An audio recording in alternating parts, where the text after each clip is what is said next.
La SE balaie, le maire ramasse, oui, la campagne de salubrité publique. Qu'est devenue cette initiative dans les quartiers? Voilà, vous pouvez nous appeler au 96 76 68 68 pour nous dire si dans votre quartier récemment vous avez participé à une campagne de salubrité ou vraiment c'est relégué au passé. Moi, dans mon quartier, ça fait longtemps que j'ai vu une telle initiative. Ça fait longtemps encore que j'ai vu tous les voisins sortir, balais ou râteau en main pour pouvoir donc participer à une campagne, à un mouvement commun de salubrité dans mon quartier. Adrien Tchoumakou, cette initiative, jadis qu'on a connue sous le PRPB, qui a continué, qui a été pérennisé, a tendance donc à disparaître. Je ne sais pas si vous êtes de cet avis.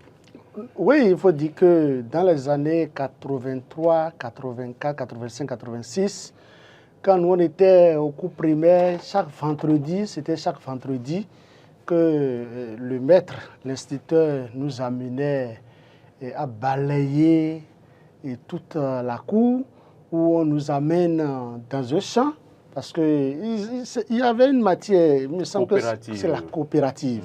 Et l'élève doit faire quelque chose. Soit on ira sacler, et on va entretenir un champ, faire du jardinage. De carottes, de choux, comme moi j'aimais le faire. Donc c'était dans ces années-là, en 1980 et quelques, que ça se passait. Je ne sais pas comment ça a disparu. Mais aussi, finalement, vous avez assisté dans les quartiers. Tout à fait. C'est pour dire quoi? C'est que c'est parti de là. Qui sortent avec panier, avec balai et tout. Tout à fait. C'est pour dire que c'est déjà à l'école qu'on nous apprenait ça. Qu'on nous inculquait ça dans nos mémoires. Et puis bon, et les samedis, c'est le chef du quartier, le chef du village, ceux qu'on appelle communément les délégués. Et dans les villages, en ce moment, c'était comme ça. C'est les délégués. Et chaque week-end, c'est souvent les samedis. Et il faut sortir avec coupe, il faut nettoyer la voie, il faut aller nettoyer le marché. C'est-à-dire, on cherche une cible, on cherche un endroit. Si c'est... comment on l'appelle, la maison des jeunes, on va au niveau de la maison des jeunes et on met la maison des jeunes au propre. Les zèbres sauvages. C'est comme ça. Et nous ouvrons des voies, on procède à l'ouverture des voies. C'est ça. Même à Djagbo ici, quand nous étions venus à Djagbo, c'était la brousse. Oui, c'était la brousse. Et on s'entendait dans le quartier, on s'entendait, c'est chaque week-end. C'était un village. Vous vous entendiez dans le village? Oui, on s'entend dans le village. Pas quartier, c'était un village. C'était un village. Mais aujourd'hui, ce n'est plus un village. C'est pour vous taquiner. D'accord. Donc vous vous entendiez? Et c'était beau, c'était bien. Et puis bon, même après, si c'est de la glace, on trouve, nous mettons la glace dans l'eau et puis bon, tout le monde boit. Tout le monde boit. Et ça, on se familiarise d'une manière ou d'une autre. Si c'est quelqu'un qui prépare du haricot quelque part... Il apporte et on mange ensemble. Et c'était beau, c'était bien. Ça ne continue plus. Ça ne continue plus. Et puis bon, malheureusement, qu'est-ce qui s'est passé? J'ai été étonné quand j'ai lu dans la presse... à la une d'un journal il y a quelques semaines. Que la SE balaie. Que la SE, d'abord, mais qu'elle a vu balaie. Je vais parler de Dame Laourou. Et le maire Angelo ramasse. Et j'ai vu les images aussi. J'ai dit, ah, c'est ça, c'est sérieux. Hein? Donc, c'est pour dire quoi? C'est pour dire, nous devons reprendre avec ces bonnes habitudes. C'est quelque chose, on ne va pas attendre tout du gouvernement, tout de la mairie, tout du chef du village. Nous-mêmes, on doit se mettre en association pour mettre au propre nos cadres de vie. Écoutez, les arbres qui ont été plantés à des endroits donnés, dans nos quartiers, nous devons les entretenir. Nous n'allons pas attendre toujours les ONG qui sont venus implanter ces arbres dans nos quartiers, qui sont venus embellir d'une manière ou d'une autre nos quartiers, à venir les entretenir. C'est nous-mêmes qui devrons nous mettre en association au travail, nous devons les entretenir, c'est très important. Je pense quand même que tout chacun de nous doit savoir qu'on ne doit plus attendre tout du pouvoir central. Nous-mêmes, nous pouvons entreprendre quelque chose. Nous savons tous ce qui est bon, on sait tout ce qui est beau. Donc, ensemble, mettons-nous au travail. N'attendons toujours pas les chefs du quartier, les chefs du village. C'est vrai, ils ont un rôle primordial à jouer. Ils ont un rôle à jouer dans ce sens d'entretenir nos artères, nos ruelles, nos voies. Mais tout doit partir de nous-mêmes. C'est une question de volonté. Et quand vous avez cette volonté, c'est que vous pouvez mieux faire. Vous pouvez œuvrer à un environnement véritablement sain. C'est de ça qu'il est question. Pourquoi nous avons aujourd'hui un ministre en charge du cadre de vie, et je l'ai dit sur votre plateau aussi, c'est que les mairies ont beaucoup de choses et ils ne peuvent pas tout faire à la fois, mais ils doivent faire des choses élémentaires. Quand je prends la mairie d'Abomey-Calavi, la mairie d'Abomey-Calavi, écoutez, au niveau de l'échangeur, on va me dire que c'est parce que, par exemple, on est en train de construire la voie qui passe sous l'échangeur qui va jusqu'à Ménotin, que cette année, on n'a pas déjà placé, comment ils appellent, l'arbre de Noël. Il n'y a pas de chemin pour aller là-bas. Non, écoutez, il faut placer ceux qui sont dans leur véhicule, ceux qui sont sur leur moto, doivent voir ça parce que la nuit, parce que c'est ce qu'on a l'habitude de placer là, c'est vraiment lumineux et c'est beau. C'est pas encore tard. C'est pas encore tard. Mais selon ce que je suis en train d'apprendre, c'est qu'il ne peut pas le faire, il faut qu'il le fasse. Quand je vais à l'autre là, à Cotonou, dans le littoral, vous me suivez, M. Maurice? Très bien. Écoutez, dans le littoral, j'ai toujours dit, on doit entretenir l'étoile rouge. L'étoile rouge, nous devons dépoussiérer l'étoile rouge. Luc Atropo, qui est le premier responsable de l'ANCB, allez à l'étoile rouge. Ils ont dépoussiéré l'étoile rouge, ça fait combien de mois? C'est de ça qu'il est question. Aujourd'hui, oui, l'Amazone qui a été érigée au niveau du palais des congrès, ravit la vedette à beaucoup d'autres sites touristiques. Tout ce qui est nouveau attire.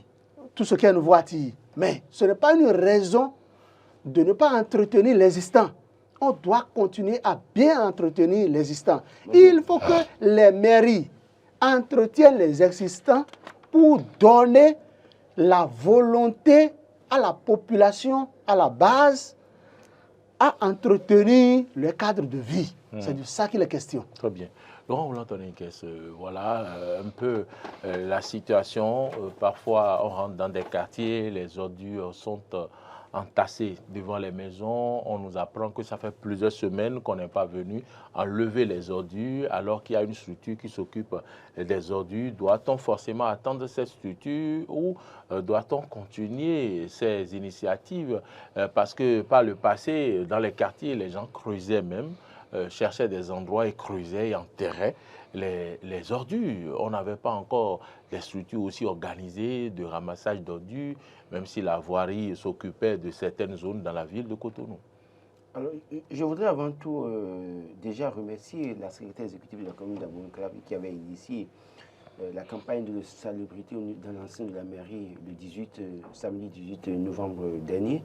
Et campagne à laquelle ont assisté le maire et les conseillers, tous les chefs d'arrondissement pour donner l'exemple. C'est vrai que de plus en plus, on ne voit plus ces modèles-là, ces exemples dans notre communauté. Pourquoi? Parce qu'en fait, vous savez, n'oubliez pas que nous avons maintenant la société de gestion de salubrité et de gestion de SGDS, société de gestion. Voilà, société de gestion de salubrité des déchets de salubrité dans les grands locaux. Bon, c'est un plus grand locaux maintenant, ils ont levé. Oui, c'est SGDS simplement. Donc, cette société fait un travail. Les gens balayent nos rues, nos artères. Vous allez voir même dans des villes, dans des quartiers, des gens en train de sacler. Donc, cette société est venue faire ce travail dans une certaine mesure. C'est vrai que dans d'autres contrées de nos différentes villes, ça manque. Et c'est en cela qu'il faut interpeller tous ceux qui vivent dans ces quartiers-là, en réalité, pour dire ce n'est pas l'État. L'État ne pourra pas tout faire à la fois. Il faut que les gens reprennent les vieilles habitudes en termes d'assainissement de nos milieux de vie et travailler à sacrer les rues. Vous imaginez des gens devant leur maison, il y a de la broussaille, ils n'ont même pas l'idée de sacrer cela. Mais je pense qu'au-delà des campagnes de salubrité, il faut instaurer désormais ce que j'appelle les campagnes d'aménagement du territoire. C'est-à-dire, qu'est-ce que je veux dire? Je m'explique simplement. Parce que sacler, balayer n'est plus le problème aujourd'hui. Le problème, c'est l'entretien de nos artères. Vous imaginez que quelqu'un qui a une maison, un immeuble pratiquement qui peut coûter 600 millions, 800 millions, mais devant sa maison, il y a des crevasses. Quand il pleut, il y a de l'eau qui stagne là. Mais là, il attend l'État. Alors qu'en réalité, deux voyages de gravats suffiraient pour fermer ce trou-là et permettre aux gens de circuler aussi facilement. Et donc, je pense que c'est à ces initiatives qu'on peut désormais appeler les citoyens pour dire, dans telle rue, par exemple, nous cotisons ensemble, nous achetons des gravats que nous amenons pour fermer, en tout cas, ces trous-là, et pour ce qui nous permettra de circuler facilement. Parce que la société qui s'occupe des déchets fait ce travail. C'est vrai que aussi, là aussi, ça je le dis, moi je suis quand même victime chez moi, c'est-à-dire que les éléments viennent quand ils veulent. Ils viennent quand ils veulent. Ils viennent au moins chez toi. Ils viennent quand ils veulent. C'est bien un grand pas qui vient chez toi. Quand ils veulent, c'est que je les vois peut-être 2 mois après ou 3 mois après. La dernière fois, j'étais sur un carrefour, j'ai vu, ils sont venus. Normalement, quand ils viennent dans les zones, ils doivent pouvoir. Il y a des déchets parfois dehors, vous les voyez, vous les regardez de loin, ils vous dépassent carrément. Ils vont ailleurs.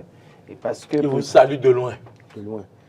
Et je comprends parfois certains pas mieux. Certains pas mieux, quand moi je suis à la maison, parfois je les encourage. Mais parfois, comme madame ne les encourage pas, peut-être ils n'ont pas envie d'aller là, du coup, quand je les surprends. Donc, c'est autre débat. Mais je pense sincèrement que les campagnes de salubrité, on doit pouvoir revoir ça dans certaines localités notamment, mais travailler à l'aménagement des zones, c'est-à-dire les voies d'accès. Comment est-ce qu'on peut s'organiser dans les rues désormais pour fermer les trous en cotisant de l'argent, qui 5 000, qui 10 000, qui 20 000. Et en fait, on fait ça pour circuler librement dans nos zones. Parce que quand il pleut, il y a des zones qui sont difficilement accessibles. Mais l'État n'a pas encore prévu faire ça. Les mairies n'ont pas les moyens pour le faire. Donc, c'est aux citoyens qui vivent dans la zone de s'organiser pour faire ça. C'est sur ça que moi, je pourrais interpeller les citoyens aujourd'hui. Il y a un autre phénomène que l'on observe à Tumakou, c'est que dans le transport des déchets vers peut-être, comment ils appellent ça, les sites où on doit entasser les déchets. Les sites de regroupement. Les sites de regroupement. Sur la route, il y a les sachets qui s'envolent, il y a des déchets qui tombent partout, tout au long du voyage vers... Normalement, ça doit être couvert de bâches. Vers ces sites, oui, bien sûr. Bien que ces camions soient couverts de bâches, on remarque que les bâches ne sont pas hermétiques, bien enfoncées. Et puis, c'est un phénomène qu'on observe souvent sur nos routes. Nous avons les images. Rares sont même ces camions qui sont couverts de bâches. Il faut dire que tel que le transport s'effectue, ce n'est pas du tout bien parce que on les voit et tel que vous le dites, c'est que on voit des sachets de déchets tomber parce qu'on sait là où ils vont déverser les choses. Donc, il faut dire que je pense quand même que les responsables de la société SG, DS doivent parler à leurs employés. Ils doivent parler à leurs employés. Ils doivent leur rappeler leur rôle. Comment le travail doit s'effectuer. Comment ces transporteurs de ces déchets, ceux qui suivent ces déchets doivent se comporter. Comment ils doivent bien emballer, bien entasser les déchets. Comment le transport en un seul mot doit se dérouler. Je pense que c'est un travail et que les responsables de la dite société doivent repenser parce que, vous savez, on ne peut pas aller ramasser des déchets et faire éparpiller ces déchets. Ce n'est pas une très bonne chose. Et il faut avouer que quand vous suivez un peu la situation, On se pose même la question de savoir s'il n'y a pas une question de manque de personnel dans cette société. Pourquoi? Non, Écoutez, je ne pense pas. très bien. Pourquoi je le dis? Vous dites ça? Pourquoi je le dis? Les déchets, une fois ramassés, sont déversés quelque part d'abord. Après, Ils sont convoyés ailleurs. Non, oui, ils sont convoyés. Et avant de les convoyer, ils ont une manière de sélectionner. Ils font le tri. Ils font le tri. Ils font le tri. Après le tri, maintenant, ils procèdent à l'embarquement. Et c'est au niveau de l'embarquement jusqu'à la destination finale que nous voyons qu'il y a des déchets qui tombent un peu partout. Si ils avaient d'autres personnels qui suivent, par exemple, le véhicule qui transporte, ou bien si le tri a été bien fait, vous dites? Vous n'avez quand même pas demandé ça. Non, écoutez, vous ne pouvez pas aller ramasser des ordures et faire encore un papier. Non, une fois qu'il y a ces ordures, il vaut mieux juste interpeller ceux qui font le convoyage des ordures pour dire en réalité, ils doivent bien couvrir.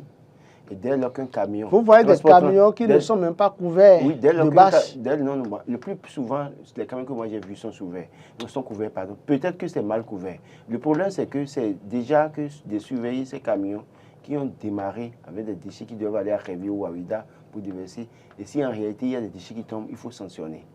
Quand on sanctionne le conducteur, il faut peut-être mettre en place un numéro vert. Et quand vous appelez pour vous plaindre de ce que tel camion qui transporte les déchets sont tombés dans la nature. Et donc là, le chauffeur sera interpellé. Et lui, il dira qu'il a chargé et qu'il a mis la bâche. Donc je crois que c'est à ce niveau.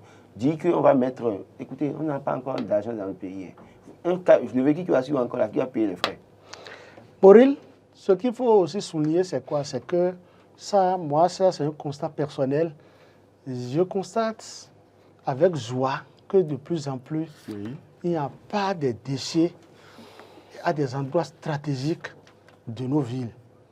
Quand vous prenez les artères, nos grandes voies, nos grandes rues, avant, on découvrait assez de sachets, des sachets plastiques de Biawata, un peu partout. Mais on a constaté aujourd'hui, avec le système d'entretien, dans certaines mairies, en l'occurrence, mairie d'Abomey-Calavi et de Cotonou, où je ne dirais pas tous les soirs, mais presque, je dirais même minimum 3 fois par semaine, nous assistons, quand vous quittez Cotonou pour Calavi la nuit, on voit les bonnes dames, les beaux gars en train d'entretenir les voies. Donc je pense que c'est un grand pas qui a été fait, quel que soit le prix. Et je pense quand même qu'aujourd'hui, nos artères sont plus ou moins propres, pour ne pas dire nos artères sont propres, plus propres qu'auparavant. Donc, le gouvernement, et les mairies, dans ce cadre, ils sont en train de bien faire. Et je les encourage à poursuivre dans cette lancée. On va finir puisque on ne reçoit pas d'appel au 96 76 68 68. On va conclure. Oui, Laurent. Je crois que oui, au-delà de cette campagne, je dis, c'est parce que la SGDS fait le travail que vous n'allez pas balayer la devant de votre maison. Apprenez les bonnes habitudes et montrez les bonnes habitudes à vos enfants qui ne savent que faire make-up et sortir. Balayez devant vos maisons. Balayez vos maisons. Donnez la bonne habitude à vos enfants. Et n'attendez pas une campagne de salubrité pour que votre maison, votre quartier soit propre. Si vous pensez que c'est sale, levez-vous pour aller balayer vous-même. Ah, bonjour. Bonjour, monsieur. C'est bien Rigobert. Salut. Bonjour, monsieur Rigobert. Bonjour. Vous allez bien? Je bénis le Seigneur. On vous suit. Ok. Et avant de parler du sujet, Oui. Monsieur Laurent, Oui. le roi d'Agonique, dont tu ne me dis pas le nom, il faut savoir que c'est le beau-père de Mabou, hein. Il s'appelle Yeto Kandi, c'est lui le roi d'Agonique. Merci beaucoup. Je dis qu'il y a plusieurs rois. Il y a Zéché, Yeto Kandi. Voilà. Non, c'est Yeto Kandi qui m'échappe. Ce qu'il a fait de faire. Ça, je ne veux pas aller. Non, on ne va pas faire ce débat, je vous en prie. Passez au sujet. Moi aussi, je ne veux pas aller Merci, dans allez-y. ce débat-là. Voilà. Bon, il me semble qu'il est parti. Voilà, on va clôturer cette émission. Votre mot de la fin. Pas mot de la fin, vous permettez. Vous savez, M. Mori... Je dis votre mot de fin. Oui. Et vous ne dites pas de mot de fin comment je ne comprends pas. Vous m'accordez quelques minutes. Ce que je voudrais dire, Roland l'a abordé tout à l'heure. Vous savez, nous devons apprendre les bonnes choses à nos enfants. Quand vous avez votre enfant, qu'il soit fille ou garçon, l'enfant doit faire quelque chose très tôt avant d'aller à l'école. C'est très important. Balayez tout au moins la cour, la devanture de votre maison. C'est très capital. Si vous ne balayez pas votre cour, vous ne balayez pas votre portail qui fait corps à une voie, par exemple, ce n'est pas une très bonne chose. Si vous n'apprenez pas ces bonnes habitudes à vos enfants, l'enfant va grandir et l'enfant ne pourra pas le faire. Donc, je pense quand même que vous soyez ministre, que vous ayez des domestiques à la maison, que vous soyez député ou directeur général, vous devez exiger à ce que votre fille, votre garçon, que vos enfants fassent quelque chose chaque matin avant de vaquer à leurs occupations, avant d'aller à l'école tout au moins. C'est très important, c'est très capital. Je pense que nous devons renouer avec les bonnes habitudes. Dans nos quartiers, dans nos villages, dans nos quartiers de ville, nous devons choisir désormais, même si ce n'est pas hebdomadaire, ce n'est pas quinzaine, c'est déjà un pas, et balayer les artères, nettoyer les voies, les ruelles. On doit désherber nos routes. Nous devons entretenir les arbres. On doit nettoyer. Écoutez, si vous n'apprenez pas à l'enfant que l'enfant doit nettoyer le carreau de les carreaux de votre chambre ou du salon, que l'enfant doit essuyer les mobiliers. Quand l'enfant va grandir, l'enfant va vivre comment? Tout part de là. C'est en cela, moi, il va vivre dans la salubrité, dans l'insalubrité. Oui. C'est pour ça, moi, je pense que même quand je prends le programme éducatif que nous enseignons, qu'on enseigne dans les enseignements maternels, et primaires, secondaires, on doit revoir le programme. On doit ajouter des choses. C'est vrai qu'il y a déjà des écoles pilotes qui ont été retenues pour enseigner le civisme. Mais je pense quand même que au nombre de ces matières qu'on est en train d'expérimenter, d'enseigner, on doit ajouter la coopération. Votre enfant doit savoir tenir la roue. Votre enfant, il y a des gens aujourd'hui, quand ces enfants, s'il y a des enfants, quand ils tiennent le coucou pendant 5-10 minutes, c'est que quand vous regardez leur paume, enfants, moi aussi, quand vous regardez leur paume de main, ça ne m'empêche pas de tenir le coucou. Ce n'est pas gai. Ça me fait ça. Donc je pense quand même que l'heure a sonné pour que les gens comprennent que chacun, en ce qui le concerne, doit faire travailler son enfant. L'avenir de votre enfant dépend de vous-même. Travailler son enfant, c'est aussi donner l'exemple. Il ne faut pas s'asseoir vous-même, parents, vous ne savez pas tenir la roue, vous ne savez pas balayer. Et vous voulez intimer l'ordre à votre enfant de balayer. Moi, il m'arrive de me lever et de balayer toute la maison. Bien que les enfants soient là, il faut donner l'exemple. Il faut donner l'exemple. Et nos femmes doivent savoir que nous sommes en train de les aider en posant ce genre d'actes. Il ne faut pas que les femmes comprennent que quand l'homme, le mari, t'accompagne à nettoyer les choses ou bien... Cette affaire de féodalité, finissons ça. Vous pouvez vous lever tous les matins et balayer votre maison. Ce n'est pas un signe de faiblesse pour votre épouse. C'est ça, il faut que beaucoup comprennent. Il faut que nos femmes comprennent. Vous dit qu'il ne faut pas que les femmes pensent. Écoutez, cette affaire de dire que si vous balayez, c'est bon, Témi. Non, parce que c'est pas ça. Écoutez, le monde a évolué. Le monde a évolué. Monsieur Laurent, Monsieur Maureen, oui. il y a des Quand femmes la belle-mère va rentrer à la maison, très quand bien. votre mère va vous voir en train de laver. Il y a Mon fils, Mon je suis fils. allé là-bas. Vitier, j'ai dit. C'est lui qui balayait. Et malheureusement, il y a des femmes qui prennent ça comme je ne sais quoi. Oui. C'est ce que vous dites. Adrien, tu comprends? Laisse-moi On parler. va pas faire Laisse-moi ce dire débat ceci. là sur ce plateau. Une femme, par exemple, Vous voulez profiter de ce que les femmes prennent femme- ça et vous ne voulez plus qu'ils prennent à la Non, maison. c'est pas ça. Une femme qui ouvre la bouche, qui dit, toi là, lève-toi, tu ne vas plus balayer la cour. C'est ce que vous Tu vois ce que je dis? C'est un autre débat ça Donc, ce matin. je pense Ce vous que dites, nous quand vous levez le devons matin, inculquer les bonnes habitudes à nos enfants. D'accord. Très important. Quand vous levez le matin, que vous prenez le balai, vous faites un mouvement, vous faites du sport. C'est aussi pour votre bien. Ne pensez pas que vous faites plaisir à une femme. Quand vous prenez le balai le matin, vous faites un mouvement comme ça, là, vous balayez là. Vous ne savez pas que vous faites du bien. Mais écoutez, donc la femme peut penser ce qu'elle veut. Si elle pense qu'elle n'est pas suffisamment éduquée, elle veut penser que quand vous balayez, c'est fini et que vous devez, c'est devenu une norme, ça fait son problème.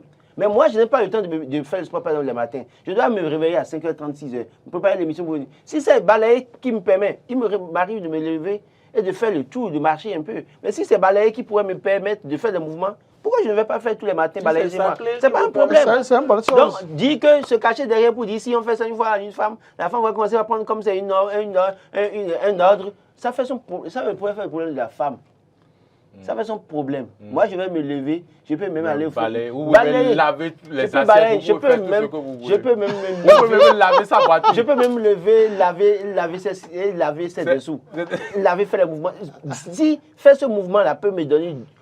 Tu peux même aller Vous laver pouvez ses strings. Mais écoutez, si ça peut me donner la bonne santé... S'il vous plaît, contrôlez votre Si- langage. Est-ce que j'ai dit quelque chose? Si faire ce mouvement pourrait me permettre d'avoir la bonne santé, parce que je n'ai pas le temps d'aller au sport, d'aller dans une salle de gym parfois. Donc le matin, je fais ce mouvement-là, je balaye et je bâche. Je balaye. grand Laurent. Vous pensez que parce qu'une femme va prendre ça comme un ordre parfois là, je ne vais pas faire. Ça va être son problème, je vais balayer. Merci à vous. Donc, Merci. Je sais que vous auriez aimé que le débat continue pour que vous puissiez dire plus de bêtises, mais je ne vous donnerai pas Non, l'occasion. nous C'est ne- fini. nous ne disons pas Adrien de Tchobakou, bêtises c'est ici. fini. Non, non, Je Adrien voudrais Tchobakou. attirer l'attention du Adrien chef de Tchobakou, l'État sur quelque chose. Le chef de l'État est encore ici. Oui. C'est lui qui est le père de la nation, non? Le chef d'État est en matière. Laissez le chef de l'État tranquille. Il est en Martinique. Madame, C'est lui qui est le chef de la nation, s'il vous non? plaît, laissez-le tranquille. Que notre Adrien système Tchobakou. éducatif soit revu. C'est très important. On Et a- c'est une volonté politique. On a toujours dit ça. Non. Il a tellement écouté. Non, Donc, non. laissez-le maintenant. Il est en train de souffler un peu. Il a tellement écouté. Laissez-le souffler. Que les ministres en charge de l'éducation réfléchissent sur comment améliorer notre système éducatif. C'est très important. On a toujours dit ça ici, Adrien Tchobakou. Non, Merci Laurent, on l'a gagné.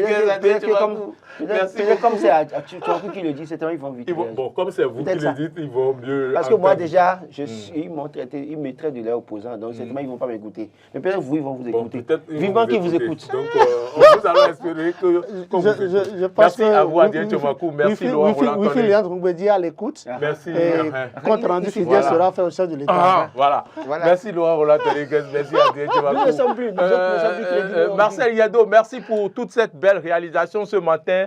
Merci à toute l'équipe que les téléspectateurs ne voient pas. Merci à tous ceux qui nous ont suivis sur la TNT. Merci à ceux qui nous ont suivis sur Canal+. Je vous souhaite une très belle journée. Bon week-end. Je pense à Tonton Désiré de l'autre côté de Cotonou.